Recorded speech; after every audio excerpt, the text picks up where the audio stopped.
Hi hello வணக்கம் and welcome to Chennai குட்டி stories சேனலுங்க. இன்றைய தினம் 9 ஜனவரி 2025 இன்று வியாழன். சரி, இன்றைக்கு வந்திருக்கின்ற தினமலர் குறுக்கெழுத்து புதிருக்கான விடைகளை பார்த்துடலாம் வாங்க. இந்த புதிருக்குள்ளே போகிறதுக்கு முன்னாடி மறக்காம எங்கள் சேனலுக்கு சப்ஸ்கிரைப் பண்ணிவிடுங்க, லைக் பண்ணுங்கள், ஷேர் பண்ணுங்கள், அப்படியே உங்கள் கமெண்ட்ஸ்களையும் போஸ்ட் பண்ணிவிடுங்க. வாங்க முதல் கேள்விக்கு போகலாம். இடமிருந்து பலம் 3 தான் ஆரம்பிக்குது. உடலின் ஒரு பகுதி, உடலில் ஒரு பகுதியாப்பா, எந்த பகுதியை சொல்கிறாங்க? 4 எழுத்தில் சொல்லணும். இது எதா வேணால் இருக்கலாம். அப்போ 3 இருந்து பார்த்துடலாம். மேலிருந்து கீழ். பயப்படாதே, இதுக்கு 4 எழுத்தில் சொல்லணும். என்ன சொல்லலாம்? அஞ்சாதே சொல்லலாமா? இஞ்சாதே. பயம்னா என்னெல்லாம் வார்த்தைகள் இருக்குது? பயம், பீதி, திகில், அஞ்சுவது. சரி, இதையும் பார்த்துடலாமா? 4 எழுத்தில் கொடுத்துருக்காங்க. 6. செலவு எதிர்ச்சொல், செலவுக்கு எதிர்ச்சொல் வரவு, வருவாய். செலவு வரவு. சரி, வருவாய் போடலாம். 4 பார்த்துடலாம் என்ன வருதுன்னு. அசதி, அசதிக்கு 4 எழுத்தில் இன்னொரு வார்த்தை என்ன சொல்லலாம்? அசதி. களைப்பு சொல்லலாம். களைப்பு 4 எழுத்துலனா களைப்பு. க இருக்குது. உடலின் ஒரு பகுதி, க வர மாதிரி 4 எழுத்து. பயப்படாதேக்கு அஞ்சாதே போட்டாச்சுன்னா இது 3 வந்து அகன்னு வருது. உடலின் ஒரு பகுதி வந்து அங்கம் போட்டுடலாமா? அங்கம். அங்கம் எல்லாம் தங்கமான மங்கையை போலே நதி அண்ணன் நடை போடுதம பூமியின் மேலே. சரி, அங்கம் களைப்பு போட்டாச்சு. இது ஆள் ஆரம்பிக்குது. இங்கே இப்போ இருக்குது. 6 இடம் இருந்து வளம் பார்க்கலாம். செலவு எதிர் சொல், செலவுக்கு எதிர் சொல் என்ன சொல்லலாம்? செலவு. இப்போ வர மாதிரி நான் வந்து வருவாய். சேமிப்பு, செலவு சேமிப்பு. சேமிப்பு போடலாம். இப்போ வரும் சேமிப்பு. அசேன்னு வருது. பயப்படாதே, அஞ்சாதே வரும். அசேனா யாமார்க்கும் குடியல்லோம் யமனை அஞ்சோம். அஞ்சேல் போடலாம். அஞ்சேல். யாமார்க்கும் குடியல்லோம் யமனை அஞ்சோம் அப்படின்னு சொன்னது யார் தெரிஞ்சால் அப்படியே அந்த கவிஞர் பேரை வந்து கமெண்ட்ஸில் போட்டு விடுங்க. சரி, அஞ்சேல் போடலாம். அஞ்சேல்னால் பயப்படாமல் இருப்பது. சரி, 8 இடம் இருந்து வளம் எல்ல முடியுது. பூகோளம் என்பதை இப்போது இப்படியும் குறிப்பிடுகின்றனர். இதை ஏற்கனவே கேட்டிருக்காங்கோ 2-3 மாதத்துக்குள்ளே. பூகோளத்துக்கு வந்து புவியியல்னு போட்டிருந்தாங்க. அப்போ கூட நம்ம பேசணும்னு நினைக்கிறேன். சரியாக வருமா அந்த வார்த்தை அப்படின்ட்டு. அதான் கொடுத்துருக்காங்க. திரும்ப எல்ல முடியுது. பூகோளம், புவியியல். புவியியல். 2 மேலிருந்து கீழ் வி இருக்குது. என்னென்னு பார்க்கலாம். ஜெயதேவர் எழுதிய ஒரு பக்தி இலக்கியம். இதை பற்றி நம்ம நிறைய பேசியிருக்கிறோம். ஆனால் ஆன்மீக மலரில் பேசியிருக்கிறோம். இது வந்து கீத கோவிந்தம். கீத கோவிந்தம். இவரை பற்றி ஒரு கதை கூட நான் சொல்லியிருக்கிறேன்னு நினைக்கிறேன். ஒரு கதை உண்டு. இவர் பார்த்திங்கன்னா ஜெயதேவர் வந்து இவர் கீத கோவிந்தம் வந்து அவ்வளவு அருமையாக எழுதியிருந்தார். சிருங்கார ரசத்தோடு இருக்கும். கண்ணன் ராதை அவர்களுடைய காதலை பற்றிய பாடல்கள் இது எல்லாமே. இது வந்து பார்த்திங்கன்னா அவர் பாட அவர் மனைவி வந்து நடனம் ஆடுவாங்களாம். அவங்க வந்து அபிநயம் பிடித்து ஆடுவார்களாம். மக்கள் எல்லாம் அப்படியே பக்தியோடு வந்து கும்பிட்டுட்டு பார்ப்பாங்களாம். இவர் எழுதிய இந்த கீத கோவிந்தம் வந்து அவ்வளோ பிரபலமாயிருச்சு. மக்கள் எல்லாம் வீட்டில் வந்து சாமி பாடலுக்கு பாடும்போது வந்து இதை பாடுவாங்களாம். கீத கோவிந்தம் பாடல்கள் பாட ஆரம்பிச்சிட்டாங்க. அந்த நாட்டு அரசனும் வந்து பார்த்திங்கன்னா அவனும் வந்து பாடல்கள்லாம் எழுதுவான், கவிதைலாம் எழுதுவான். அவனுக்கு இது தெரிய வருது. அவனுக்கு பொறாமை அதிகமாகிடுது. அவன் வந்து ஒரு உத்தரவு போடுறான் அரசனே, கீத கோவிந்தம் பாடல்களை யாரும் பாடக்கூடாது, நான் எழுதிய பாடல்கள் தான் பாடணும் கடவுளை வந்து வணங்கும் போது அப்படிங்கிறான். ஆனால் யாருமே கேட்கல. மக்கள்லாம் நீ என்னையா சொல்கிறது, சாமி கும்பிட்றதுக்கு நாங்கள் இது தான் பாடுவோம்னு சொல்லி இதுதான் வந்து பாடுறாங்க. வீட்டுகளில் கோயில்களில் கூட பாட ஆரம்பிக்கிறாங்க. அரசனுக்கு கடுமையான கோபம் வந்து அவங்களெல்லாம் வந்து தண்டனை கொடுக்க ஆரம்பிக்கிறான். அப்போ பொதுமக்கள்லாம் வந்து ஒன்றா கூடி முறையிடுறாங்க, நீ செய்வது தவறு அப்படின்ட்டு. அப்போ வந்து ஜெயதேவர்கிட்ட வந்து ஒரு போட்டி வைக்கிறான் அரசன். அதாவது வந்து நம்ம 2 பேர் எழுதிய பாடல்களையும் கோயிலுக்குள்ளே வைக்கலாம், கடவுளே முடிவு பண்ணட்டும் யார் பாடல்கள் நல்ல பாடல்கள், யார் பாடல்கள் அவருக்கு பிடிச்சிருக்குது அப்படின்னு சொல்லிட்டு ஒரு நாள் இரவு கோயிலுக்குள்ளே 2 ஓலைச்சுவடிகளையும் வச்சு பூட்டிடுறாங்க.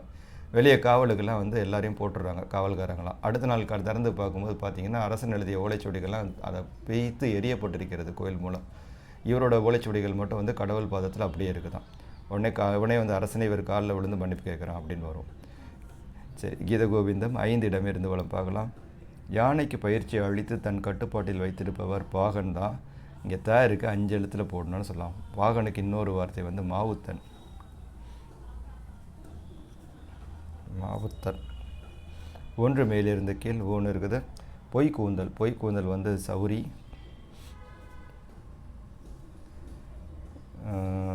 11 இடமிருந்து வளம் த இருக்குது. தங்கம் விலை டேஸ் என்றால் பொதுவாக அதன் விற்பனை அதிகரிக்கும். தங்கம் விலை குறைஞ்சதுன்னா வாங்குவாங்க. தேன் இருக்குது.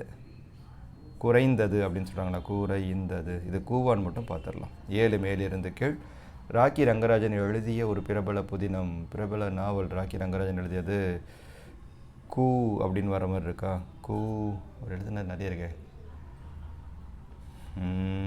சரிங்க, பார்க்கலாம். கூ 14 இடமிருந்து வளம். மறைப்பொருளாக விவரித்து தொடுக்கப்படும் ஒரு புதிரே டேஸ் விழி டேஸ் ஆகும்.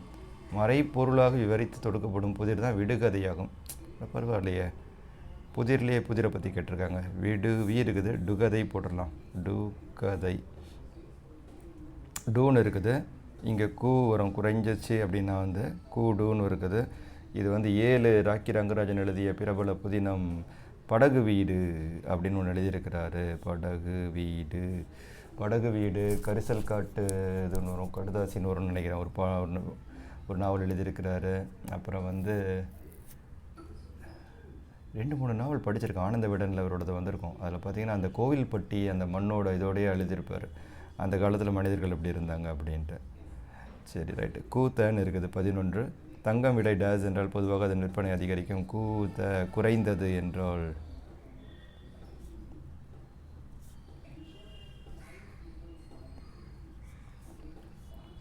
கல ஆரம்பிக்குது. 15 மேலிருந்து கீழே. அது சரியான டேஸ் கதை, அதை சிறிது நம்ப வேண்டாம். அது சரியான கட்டுக்கதை. கட்டுக்கதை. 18 இடமிருந்து வளம். டூ இருக்குது. டேஸ் கேடு நினைப்பான். கெடுவான் கேடு நினைப்பான். 16 மேலிருந்து கீழ் எண்ணில் முடியும். சாம்பாரில் போடப்படும் காய்கறியை இப்படி குறிப்பிடுவதுண்டு. 2 எழுத்து எண் தான். சரி, 16 இடமிருந்து வளம். கிணற்றிலிருந்து நீர் சேர்ந்த டேஸ் கயிறும் வாளியும் பயன்படும். அதுப்பா நீர் இறைக்க அப்படின்னு போட்டுக்கலாம். நீர் இறைக்க இந்த கயிறும் வாளியும் பயன்படுமாம். தான் ஆரம்பிக்குது. தாம்பு கயிறு. தாம்பு கயிறும் வாளியும் பயன்படும். 13 மேலிருந்து கீழ். பூ இருக்குது. கூட பிறந்தவர்களை டேஸ் கொடி உறவு என்போம். தொப்புள் கொடி உறவு என்போம். தொப்புள் கொடி உறவு. 13 இடமிருந்து வளம். தோளா இருக்குது. சேவை. சேவைக்கு இன்னொரு வார்த்தை தொண்டு தான்.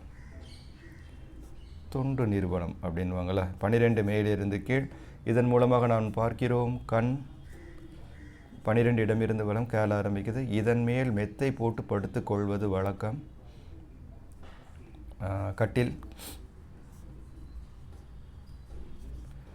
9 மேலிருந்து கீழ். இட்டுன்னு இருக்குது. 100 வார்த்தைகளுக்கு மிகாமல் ஒரு டேஸ் எழுதவும். ஏதோ 10ஆம் கிளாஸ் பரீட்சையில் கேட்குற மாதிரியே கேட்டு வச்சுருக்கிறாங்க. கட்டுரை எழுதவும். கட்டுரை. சரி, அப்படி இங்கே போயிடலாமா? 10 மேலிருந்து கீழ். இல் இருக்குது. மூக்கில் அணியும் ஒரு நகை. மூக்கில் அணியும் நகை இல். கம்மல் தான் அது.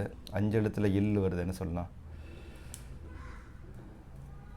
புத்தச்ச புல்லாக்கு வாங்கித்தர ராசையா அப்படின்னு ஒரு பாட்டு உண்டுல்ல, கொஞ்சம் பழைய பாட்டு. புல்லாக்கு, மூக்குத்திக்கு புல்லாக்குன்னு பேர் இருக்குது. சரி, ரைட்டு. 17 இடமிருந்து வளம். கூன்னு இருக்குது.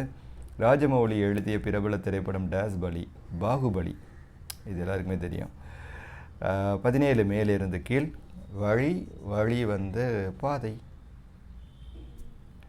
அவ்வளோதான். எல்லா கட்டங்களையும் வந்து நிரப்பியாச்சு.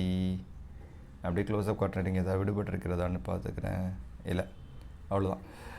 சரி, நான் அப்படியே க்ளோஸ்அப் காட்டுறேன். நீங்கள் விடைகளை சரி பார்த்துக்கலாம். இன்று என்னுடன் சேர்ந்து இந்த குறுக்கெழுத்து புதிருக்கான விடைகளை பார்த்ததற்கு மிக மிக நன்றி. இந்த நாள் உங்களுக்கு ஒரு இனிய நாளாக அமைய எங்களுடைய வாழ்த்துக்கள். நன்றி, வணக்கம், பபாய்.